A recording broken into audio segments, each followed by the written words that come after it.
Hello আসসালামু আলাইকুম everyone, সবাইকে রমাদানের অনেক বেশি শুভেচ্ছা। আজকে আমি তৈরি করে দেখাবো 2 ফ্লেভারের custard powder recipe. Custard powder তৈরি করা এত সহজ, আমি যদি আগে জানতাম তাহলে কখনোই কাস্টার্ড পাউডার কিনে খেতাম না। খুব কম খরচে বাসায় তৈরি করে ফেলা যায় কাস্টার্ড পাউডার। কাস্টার্ড পাউডারে বিভিন্ন জিনিস ব্যবহার করা হয় ব্র্যান্ড হিসাবে।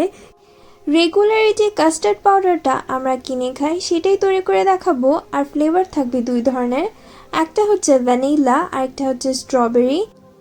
আজকের ভিডিওতে কাস্টার্ড প্রিমিক্সও তৈরি করা থাকবে, যেটার ভিতর কাস্টার্ডের সব ইনগ্রিডিয়েন্ট দেওয়া থাকবে। আপনারা জাস্ট দুধের সাথে মিলিয়ে তৈরি করে ফেলতে পারবেন, এক্সট্রা কিছু দেওয়া লাগবে না, আর খুব তাড়াতাড়ি হয়ে যাবে। দুধ ঘন করার কোনো টেনশন নেই। একটা গ্রাইন্ডার জার নিয়েছি, অর্থাৎ একটা মিক্সার নিয়েছি। মিক্সারটা আমি এই টাইপের নিচ্ছি। 2 ধরনের মিক্সার থাকে, একটা জুসার আর একটা হচ্ছে গ্রাইন্ডার। আপনারা এরকম গ্রাইন্ডার নেবেন আর এগুলোকে ভালো করে টিস্যু দিয়ে বা কাপড় দিয়ে মুছে নেবেন, যাতে কোনো প্রকার পানি না থাকে। পানি না থাকলে আপনাদের শেলফ লাইফটা বেড়ে যাবে। আমি এটাকে লাস্টে কিভাবে সংরক্ষণ করতে হয় সেটাও বলে দিব। প্রথমে নিয়ে নিচ্ছি কর্নফ্লাওয়ার বা কর্নস্টার্চ। কাস্টার্ড পাউডার যে কোনো দোকানে ইজিলি পাওয়া যায়। তাছাড়া আপনারা যদি বেশি পরিমাণে কিনেন, অর্থাৎ 1 কেজি কর্নফ্লাওয়ার কিনে ফেলতে পারেন যে কোনো মুদি দোকান থেকে। যেসব দোকানে বাদাম অথবা পেস্তা এসব জিনিস পাওয়া যায় সেসব দোকানে আপনারা খুব কম খরচে পেয়ে যাবেন। 1 কেজি কর্নফ্লাওয়ারের দাম 70 টাকা থেকে 80 টাকার মধ্যে আপনারা পেয়ে যাবেন। এটা হচ্ছে vanilla powder. Vanilla powder easily বেকিংয়ের যে সবগুলো আছে সেগুলোতে পেয়ে যাবেন। অনেক সুন্দর ভ্যানিলা ফ্লেভারের জন্য এখানে ভ্যানিলা পাউডারটা ইউজ করা হয়। আমরা যে প্যাকেট কিনে আনি সেটাতেও সাধারণত পাউডার ইউজ করা হয়। আপনাদের কাছে যদি ভ্যানিলা পাউডার না থাকে, আপনারা এখানে ভ্যানিলা এসেন্স ইউজ করতে পারেন। কর্নফ্লাওয়ার যে কোনো লিকুইডকে খুব ইজিলি সোক করে ফেলে অথবা ড্রাই করে ফেলে, তাই আপনারা যদি এখানে লিকুইড ভ্যানিলা এসেন্স ব্যবহার করেন, একটু পরে এটা সুন্দরভাবে ড্রাই হয়ে যাবে। এরপর একটু সুন্দর কালারের জন্য আমি অরেঞ্জ ফুড কালার ইউজ করছি। আপনারা অরেঞ্জ ফুড কালারের জায়গায় ডাস্ট কালার ইউজ করতে পারেন বা জর্দার রং এখানে ব্যবহার করতে পারেন। আপনাদের পছন্দ অনুযায়ী আপনারা যে কোনো কালার এখানে ইউজ করতে পারেন। আমরা যে বাজার থেকে কিনে আনি সেগুলোর মধ্যে হালকা একটা ক্রিম কালার থাকে, তাই আমি এখানে অরেঞ্জ কালারটি ইউজ করেছি। এখন ব্লেন্ডারে আমি মিক্স করে নিয়েছি। 30 সেকেন্ডের মতন আমি ব্লেন্ড করেছি। দেখতে পাচ্ছেন সাইডে কালার রয়েছে, সেটাকে আমি আবার ব্লেন্ড করে নিচ্ছি। আপনাদের যদি তবুও কালারগুলো সাইডে লেগে থাকে, একটা চামচ দিয়ে জাস্ট আবার মিক্স করে ব্লেন্ড করে নেবেন। কিছুক্ষণ পর সবগুলো লিকুইড ড্রাই হয়ে যাবে। দেখতে পাচ্ছেন একদম ড্রাই হয়ে গিয়েছে। আপনারা যদি এটাকে তৈরি করে কিছুক্ষণ রেখে দেন তাহলে সব লিকুইড ড্রাই হয়ে যাবে। বাজারের মতন হুবহু ভ্যানিলা কাস্টার্ড পাউডার ঘরেই তৈরি হয়ে গিয়েছে। কত সহজ, তাই না? এত সহজ হলে বাহির থেকে কিনে আনার কি দরকার। আহমেদ ব্র্যান্ডের যেই কাস্টার্ড পাউডারগুলো আছে সেটা 160 গ্রামের দাম 70 টাকা, আর আপনারা 70 টাকা দিয়ে কর্নফ্লাওয়ার 1 কেজি কিনে আনতে পারবেন।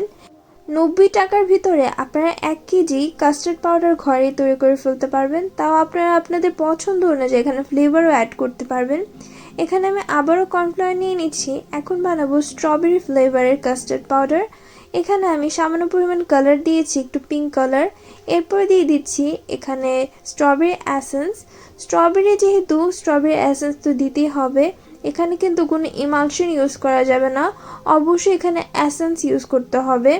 সব কিছুর পরিমাণগুলো আমি উপরে লিখে দিব আমি কতটুকু পরিমাণ ব্যবহার করেছি। এখন আপনাদেরকে শেয়ার করব প্রিমিক্স তৈরি করা। আমি এই স্ট্রবেরির সাথে দিয়ে দিচ্ছি 1 টেবিল চামচ পরিমাণ পাউডার সুগার। আরও আমি এখানে দিয়ে দিচ্ছি পাউডার মিল্ক। এটা তৈরি করছি প্রিমিক্স। আপনারা এগুলোকে স্কিপ করে নর্মাল কাস্টার্ড পাউডারও তৈরি করে ফেলতে পারেন আগের প্রসেসে। আপনাদেরকে আমি আবারও ব্লেন্ড করে দেখাচ্ছি। সবগুলো খুব সুন্দর করে ব্লেন্ড হয়ে যাবে এবং লিকুইডগুলো একদম ড্রাই হয়ে যাবে। আপনাদের পছন্দ অনুযায়ী মিষ্টি বাড়িয়ে অথবা কমিয়ে নিতে পারেন। আপনারা চাইলে গুঁড়া দুধের পরিমাণটাও বাড়াতে পারেন বা কমাতে পারেন। আপনাদের কাছে যদি যে কোনো ধরনের এসেন্স আর কর্নফ্লাওয়ার থাকে তাহলে আপনারা কাস্টার্ড পাউডার খুব সহজেই ঘরে তৈরি করে ফেলতে পারবেন। আর এটা সংরক্ষণ করা অনেক বেশি ইজি। আপনারা এই কাস্টার্ড পাউডারটাকে অনেক দিন সংরক্ষণ করতে পারবেন। বেশি দিন সংরক্ষণ করতে হলে আপনারা আইসিং সুগারটা আর পাউডার মিল্কটা ব্যবহার করবেন না। যারা রেগুলারে কাস্টার্ড তৈরি করেন আর রোজার ভিতরে প্রায় সময় কাস্টার্ড তৈরি করা হয় আর বারবার চিনিটাকে চেক করা যায় না, মিল্কটাকে চেক করা যায় না বা ঘন করার একটা ঝামেলা থাকে, তাই এখানে পাউডার সুগার আর আমি এখানে পাউডার মিল্ক ইউজ করেছিলাম। চিনিটাকে জাস্ট ঘরে ব্লেন্ড করে নিলেই হবে অথবা গুঁড়া করে নিলেই হবে।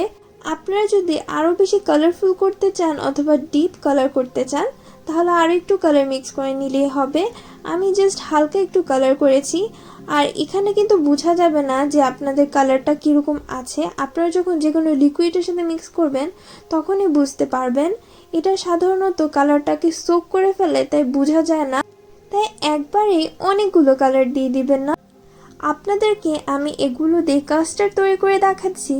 খুবই মজার এবং সুন্দর ইউনিক একটা ডেকোরেশনে কাস্টার্ডের রেসিপি রয়েছে আমার চ্যানেলে, আপনারা দেখে নিতে পারেন।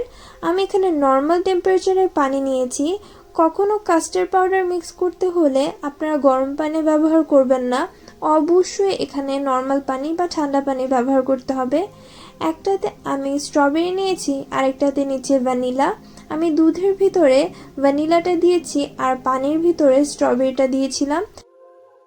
দুধ যত বেশি ঘন হয় কাস্টার্ড কিন্তু খেতে ততই ভালো লাগে। আমি জাস্ট প্রথমে এভাবে গুলিয়ে নিয়েছি, এরপর আমি গরম দুধের সাথে এটা অল্প অল্প করে মিক্স করে নিব। কাস্টার্ড পাউডারটা দিয়ে সাথে সাথে নেড়ে নিতে হবে, না হলে নিচে দিয়ে লেগে যাবে, ঘন ঘন হয়ে যাবে। আমি দুই ধরনের রেসিপি আপনাদের সাথে শেয়ার করব। একটা হচ্ছে একদম ঘন, আরেকটা হচ্ছে হালকা একটু পাতলা। কিছুক্ষণ জাল দেওয়ার পরে এমনি ঘন হয়ে যাবে। এর থেকে বেশি ঘন করতে গেলে একদম বেশি জমে যাবে বা জেলির মতন হয়ে যাবে। এখন হলো স্ট্রবেরিটা আপনাদের সাথে দেখাচ্ছি। আমি এখানে গরম দুধ জাল দিয়ে সাথে এখন লিকুইডটা ঢেলে দিচ্ছি। স্ট্রবেরি লিকুইডটা ঢেলে আবারও কিছুক্ষণ জাল দিয়ে ঘন করে নিব। আপনারা যেমন ঘন পছন্দ করেন তেমনই তৈরি করবেন। একটা কাস্টার্ড আমি হালকা সফট রেখেছি বা লিকুইডে রেখেছি, আরেকটা অনেক ঘন করেছি। এই যে এটা হালকা একটু লিকুইডে রেখেছি, ঠান্ডা হওয়ার পর এটা অনেক ঘন হয়ে যাবে। বাজারে কাস্টার্ডে সাধারণত কিছু প্রিজারভেটিভ ইউজ করা হয়, যার কারণে সংরক্ষণ করাটা খুব ইজি হয়ে থাকে। কর্নফ্লাওয়ার অনেক দিন সংরক্ষণ করা যায়, তাই এটাও আপনারা অনেক দিন সংরক্ষণ করতে পারবেন। কাস্টার্ড পাউডারটাকে আপনারা প্রায় 6 মাসের মতন সংরক্ষণ করতে পারবেন। আমি যে ভ্যানিলা পাউডার ইউজ করেছিলাম, ভ্যানিলা পাউডার দিলে ফ্লেভারটা অনেক দিন ভালো থাকবে। এসেন্সটা দিলে 3 থেকে 4 মাসের মাথায় ঘ্রাণটা চলে যাবে, তাই চেষ্টা করবেন পাউডার ব্যবহার করার। আর তাছাড়া আপনারা 3 মাসের মধ্যে ব্যবহার করে ফেলার চেষ্টা করবেন। কাস্টার্ডগুলো এখনও অনেক গরম আছে, তবুও দেখুন কতটা ঘন হয়ে গিয়েছে। যে কোনো এয়ারটাইট বক্সে অথবা কাচের বয়মে নর্মাল টেম্পারেচারে রেখে আপনারা এই কাস্টার্ড পাউডারটাকে সংরক্ষণ করবেন। ফ্রিজে রাখার একদমই প্রয়োজন নেই। আপনারা নর্মালি যে কাস্টার্ড পাউডার ইউজ করেন বা যেভাবে রাখেন ওভাবেই রাখবেন। আপনারা যখন কাস্টার্ডের প্রিমিক্স তৈরি করবেন, কাস্টার্ডের প্রিমিক্সটা কখনোই চুলার পাশে রাখবেন না অথবা বন্ধ জায়গায় রাখবেন না। যেহেতু এটার ভিতর চিনি ব্যবহার করেছি এবং গুঁড়া দুধ ব্যবহার করেছি, আপনারা যদি গরম জায়গায় রাখেন তাহলে এটা একটু গলে যাবে এবং এটা নষ্ট হয়ে যাবে, তাই নর্মাল জায়গার মধ্যে রাখবেন। আমি আমার জন্য কাস্টার্ডটাকে একটু ডেকোরেশন করে নিয়েছি কিছু ফ্রুটস আর কিছু নাটস দিয়ে, উপর দিয়ে কিছু চিয়া সিডও দিয়েছি। আশা করি আজকের রেসিপিটা আপনাদের ভালো লেগেছে। যদি ভালো লেগে থাকে তাহলে প্লিজ আমার চ্যানেলটিকে সাবস্ক্রাইব করতে ভুলবেন না।